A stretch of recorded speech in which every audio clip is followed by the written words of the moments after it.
Good morning, everyone. Welcome to our webinar, our actually first webinar on the Harvestery 2020. We are going to talk about yeast nutrition today. We are going to see how yeast nutrition is essential and is actually not to be considered as a luxury. My name is Eglantine Chauffour. I'm the winemaking product manager for Bucher, Vaslin, North America, and I represent Aromatic. I will be the speaker today.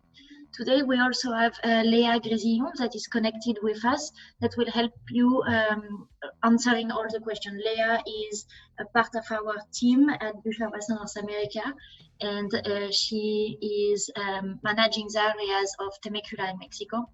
And she will help you answer your question if you have any during the presentation. So we are talking about yeast nutrition. As any alive microorganism, yeast needs to be fed, needs nutrients to actually survive. Then what happens if in winemaking we are in an environment that is nutrient deficient? Yeast will poorly developed. Poor yeast development usually leads to a stack of sluggish fermentation, which is increasing the risk of microbial contamination. Also, when we are lacking of nitrogen, when the yeast is lacking of nitrogen, she is going to produce more H2S. So the H2S production is directly linked to the nitrogen assimilation of the yeast. So in a nutrient deficient environment, yeast produce more H2S. Yeast will be stressed as well. When the yeast is stressed, it produces off aromas such as acetic acid, acetaldehyde, other aldehydes, and these compounds also bind with sulfur. So you produce off aromas and you are increasing your combining molecule with sulfur, so you are decreasing the effect of sulfur later in the process. In a nutrient deficient environment, yeast might have a stopped metabolism, which leads to stack and sluggish fermentation and also accumulation of molecules that will combine with sulfur. And then the last point is when yeast is developing in a nutrient deficient environment, the focus is really as surviving and fermenting is really not to produce aromas. So we will have a much lower aromatic performance in this situation.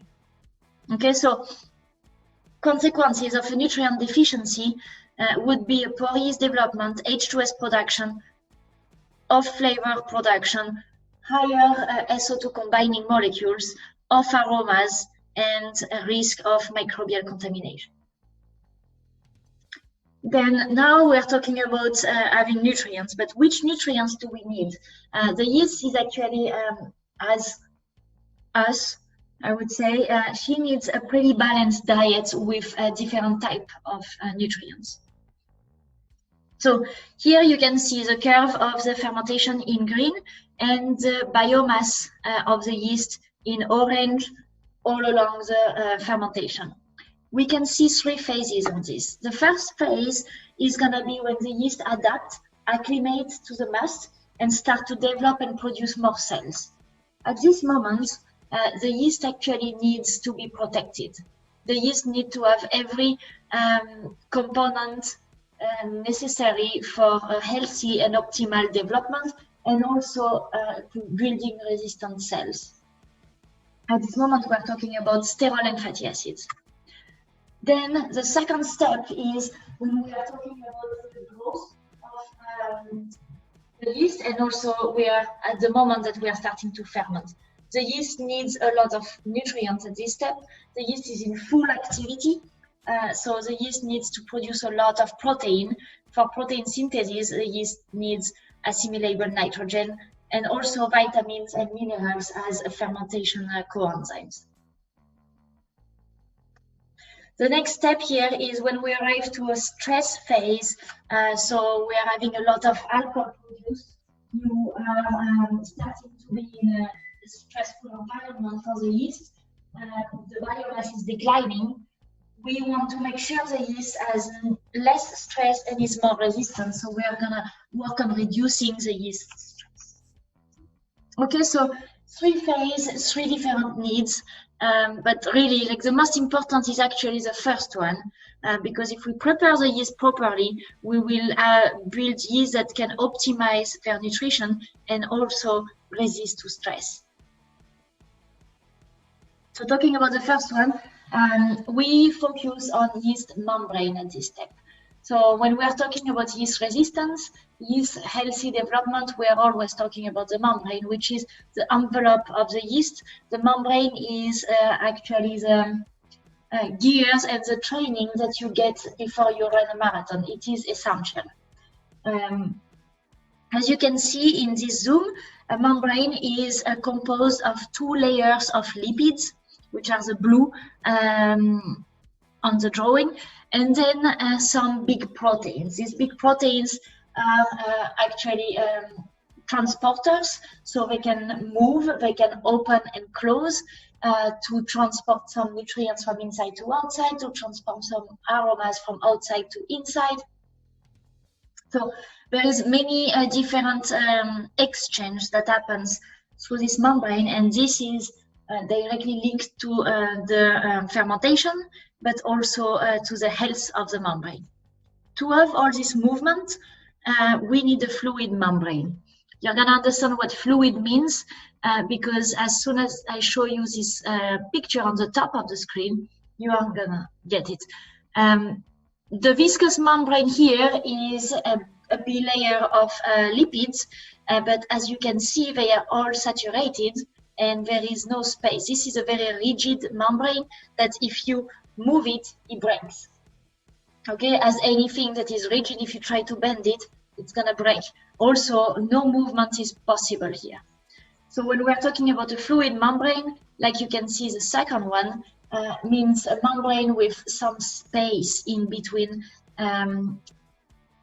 the lipids, so some unsaturation in terms of fatty acids, and also some presence of sterols and cholesterol that makes space that allowed actually flexibility and movement within the membrane. So you do need some distance. In this example, the distance is the little elbow that you see in the leg of the fatty acid. This elbow is an unsaturation that allows the molecule to be taking more volume, more space in the membrane, which allowed the membrane to be much more mobile.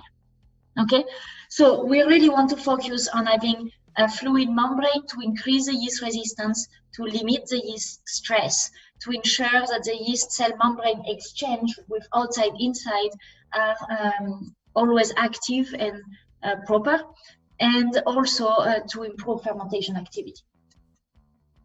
So knowing this, La Mothe developed a product or a yeast protector that is called EnoSteam.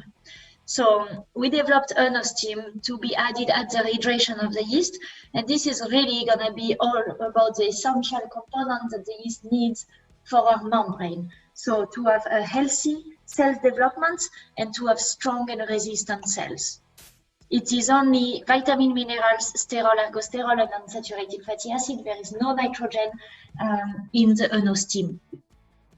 The addition is done at the hydration, and since for the yeast, I like to consider the dosage with the dosage of the yeast, so 1 gram of EnoSteam for 1 gram of yeast. Okay, in difficult situations, so if we are talking about a low in land mass, which when it's low in nitrogen, it's low in lipids. When we are talking about low turbidity, if we are talking about low temperature, such as lower than 52 or higher than 95, and high Brix higher than 26, all these situations increase stress on the yeast, so we will increase our dosage up to 30 grams per hectoliters to make sure we are actually compensating this stress and making cells that are resistant. So now if we look a little bit more into what EnoSteam does, you can see if we look at just the fermentation kinetics here, you can see the curve. The pink is EnoSteam, the gray is the control. We are having, with using EnoSteam, we are having a start of fermentation earlier, which means we are shortening the lag phase, and we are improving the yeast implantation. The second thing is we are looking, if we look at the end of the fermentation, you can see that we are finishing the fermentation sooner.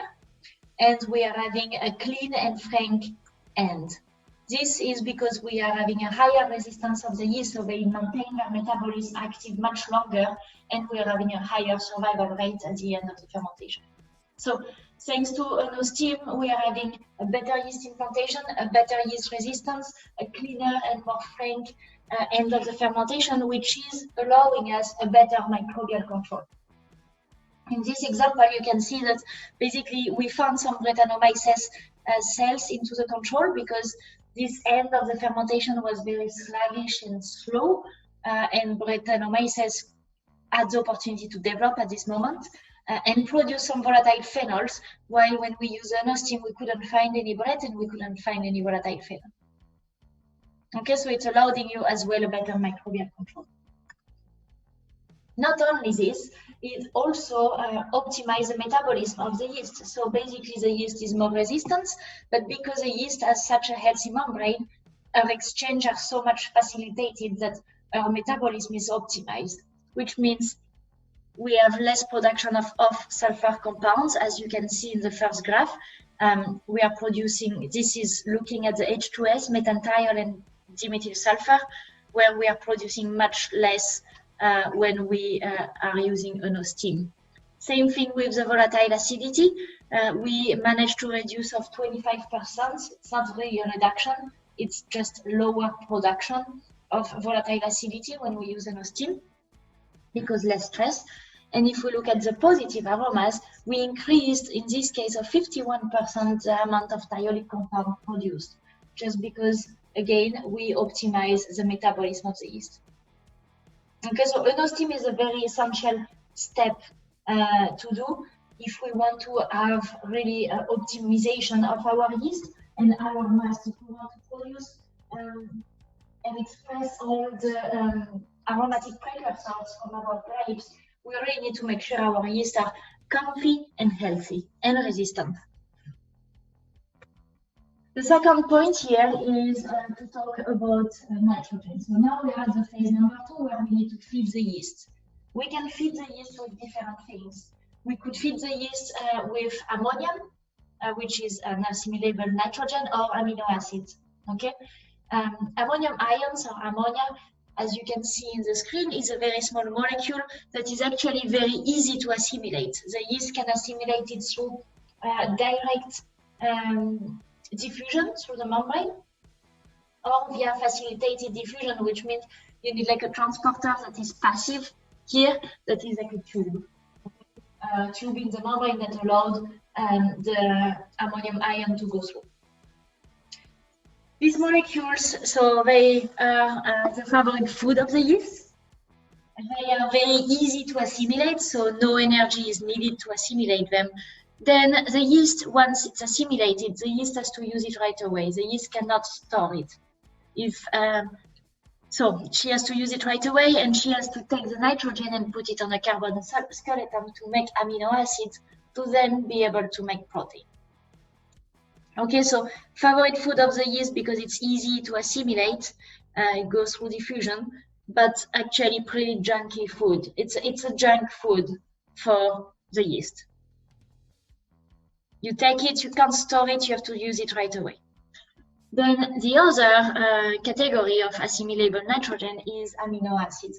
Amino acids are much more complex molecules, as you can see, which means that they are harder to assimilate for the yeast. So they can go through a facilitated diffusion, so this tube through the membrane, or they go through an active transporter, which is a transporter that requires energy. So this is for the bigger molecule. So amino acids are the direct building blocks of proteins. So once they are assimilated, they can be stored in a vacuole and used as they need to be used, as the yeast needs them. So it is actually a very positive and healthy and sustainable way to feed the yeast is by using amino acids. And by the way, as a normal ratio, natural ratio within the grapes, we are having about 70% amino acids, 30% ammonia. So naturally, amino acids are more present. So this said, so ammonia, junk food of the yeast, but favorite food of the yeast, she can assimilate it very easily. the problem with ammonia is that she has to use it right away. So usually a lot of ammonia creates a lot of biomass or just a spike of energy, but then it crashes after. You imagine it's like eating a lot of sugar or a very fast released energy, but then you crash after. Amino acids are more the slow food. They are a little bit harder to assimilate, but once you have them, you use them as you need, so you don't get this spike of energy and you don't get this crash after, because you're actually having a slow release nutrition. So junk food, healthy food, or fast energy readily available and slow released energy for the amino acid. So knowing this, we actually developed Optiflor O. Optiflor O is our nutrient for organic nitrogen. It's purely organic nitrogen, but we focused on the very easy to assimilate amino acids, which means we selected the amino acids that don't require energy to be assimilated, and we made a nutrient out of it. So it is a sustainable nutrition. It's only about the essential amino acid that the yeast needs, that can be stored in the vacuole, that doesn't require energy to be assimilated, and then used as the yeast needs. So it is considered as a slow release nutrient. We use it at the beginning of the fermentation, but up to 1/3 of the fermentation, you can actually use it a little bit later if you want, because the yeast will still assimilate them as they are going through passive diffusion. 10 to 40 grams per hectoliters. In terms of nutritive power, that's an interesting point. Optiflor O has actually the same nutritive power than DAP. So if we look only at the YAN, the pure YAN content, Optiflor O will have a lower YAN content than DAP, or mineral nitrogen. But the amino acid that the yeast is assimilating are the amino acids that the yeast needs, and she can use them right away. So because of this, it gives you a much more powerful nutrition. Also because it's a slow release. So basically, to make it simple, 10 grams per hectoliters of Optiflor O has the same nutritive power than 10 grams per hectoliters of DAP. So with Optiflor O, we already optimize and have better fermentation, alcoholic fermentation and malolactic fermentation. First, we improve the yeast metabolism by maintaining the cells in the optimal physiological state, and we end up with a cleaner wine that has less off aromas. But second, we are having a detoxifying effect that will help the yeast viability, but also the bacteria growth. So we are actually acting on phase 2 and phase 3 with the Optiflor O. As you can see in the graph here, we're using Optiflor O, we managed to reduce of like 50% the medium chain fatty acids that are considered as toxic, and we reduce of much more actually the residue of pesticide that we could find in grapes. But also, not only it detoxify and improve the bacteria growth, but it also can be used by the bacteria. So Optiflor O, these amino acids are also micronutrients essential for malolactic bacteria. So basically with one nutrient, you can feed bacteria and yeast. As you can see here, when we use Optiflor O, we are having a lower lag phase between alcoholic and malolactic, and a shorter active malolactic fermentation. So we limit the risk of microbial contamination. Okay, the next product that I would like to introduce you here is called Optifirm. Optifirm is our complex nutrient that is a formulation made of inactivated yeast, ammonium nitrogen, so like DAP, and thiamine. So with this product, you really do a 3-in-1. You detoxify with the inactivated yeast, you improve the yeast metabolism with the vitamins and minerals and sterol, and you feed the yeast with mineral nitrogen. Okay, so we're talking about a little bit less healthy nutrition compared to the Optiflor O, but we're talking about just one addition, one product that can do phase 2 and phase 3. Okay, so this is very well adapted for lower yan. When we're talking about low yan mast, we kind of do need to complete yan with Optiflor O and Optifirm. Sometimes we need a blend of both. So Optifirm is really an option to really have clean, frank, and regular fermentation kinetics. You can use it up to half fermentation, actually, up to like 8 bricks. You can use any DAP containing nutrients, so you can go a little bit further away. But now I have one big question that people ask me very often. It's really complex to answer like this, but I may try to make it very simple so we can make already some guideline. Is how much yan? How much should I add? So first, to answer you very properly, feel free to contact me after this presentation, and I have some tables that we can work on together to make sure you have the proper nutrition with the proper mast and yeast situation.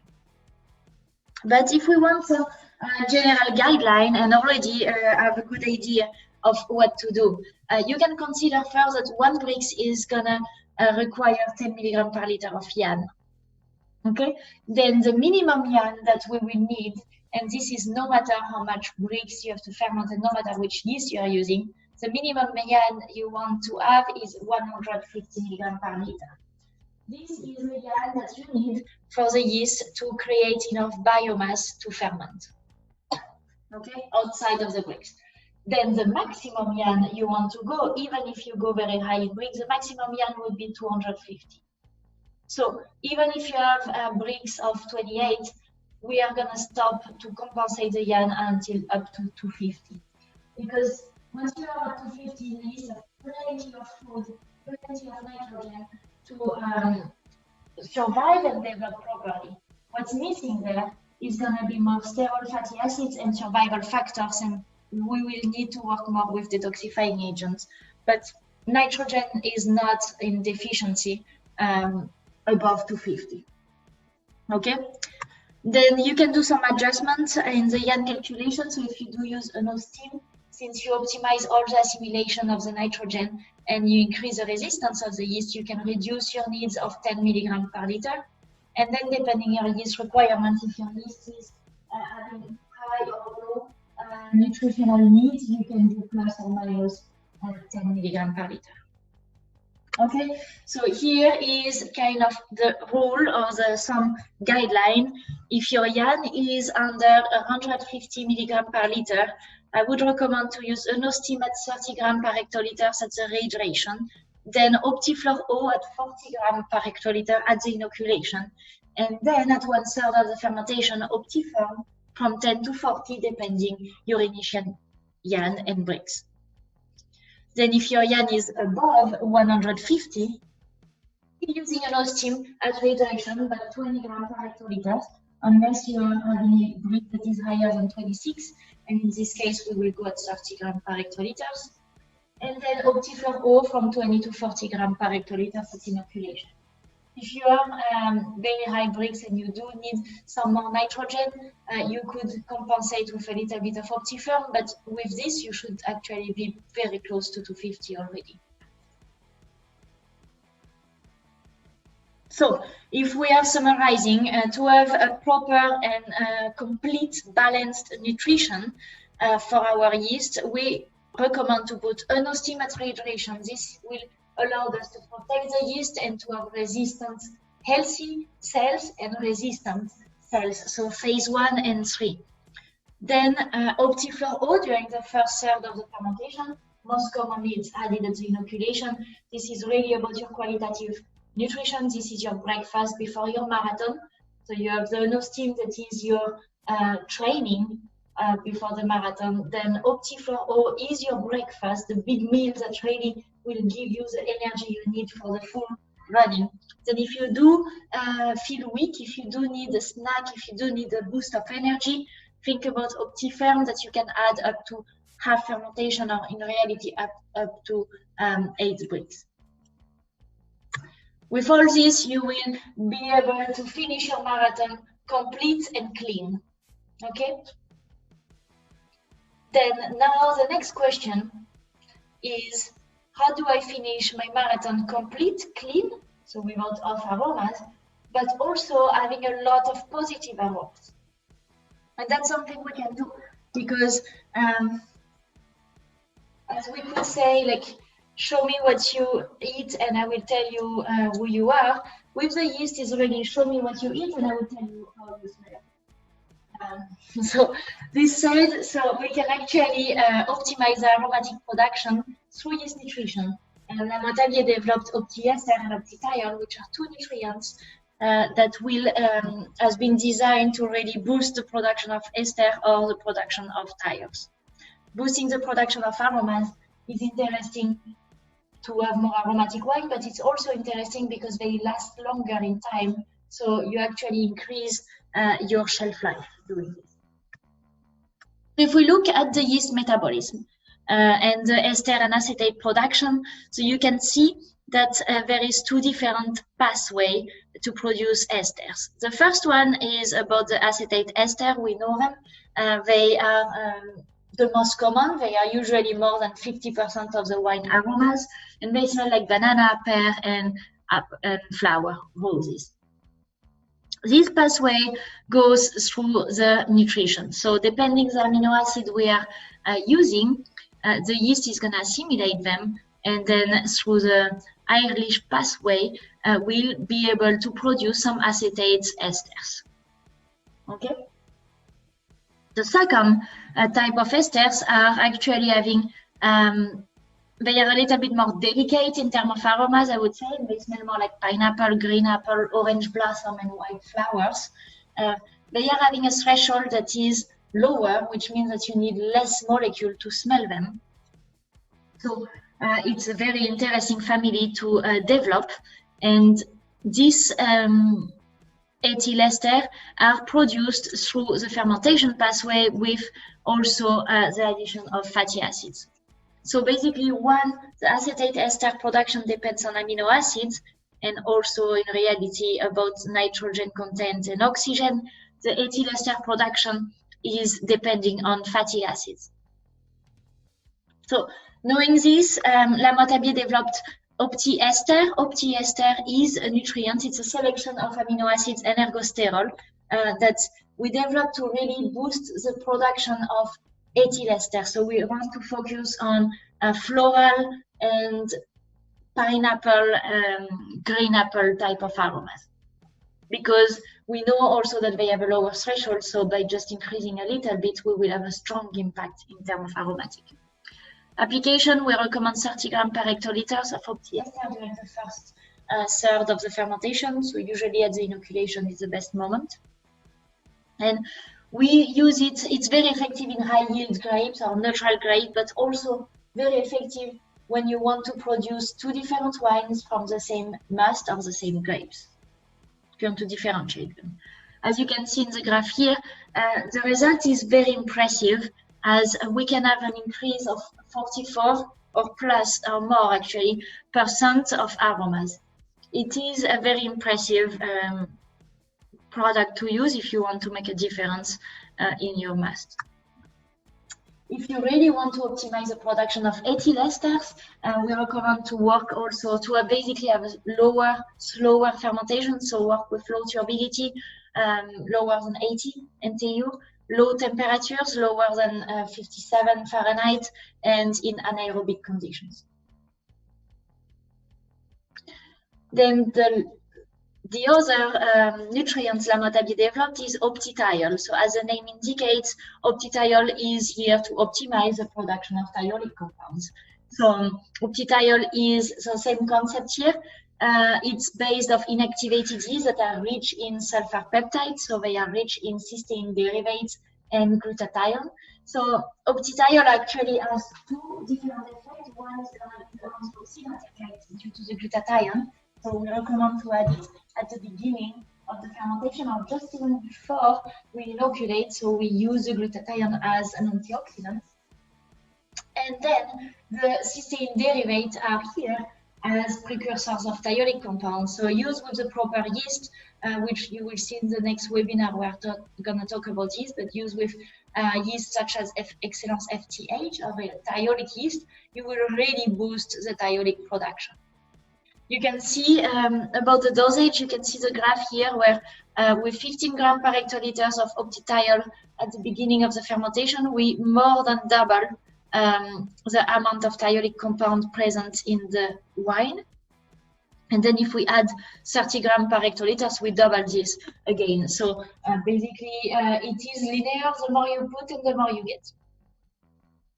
Okay, these two nutrients are to be thought in addition to the normal nutrition, because they don't really give, they are actually in the category of hard to assimilate amino acids, so they don't give a lot of nutritive power. They are really here to boost aromas. So if I want to summarize and give you a take-home message here, yeast nutrition is not a lux, it's really a necessity. But the most important here is to have a balanced diet. Yeast needs many different things as we do, and she needs to have a balanced diet and a really like health hygiene, I would say, is important.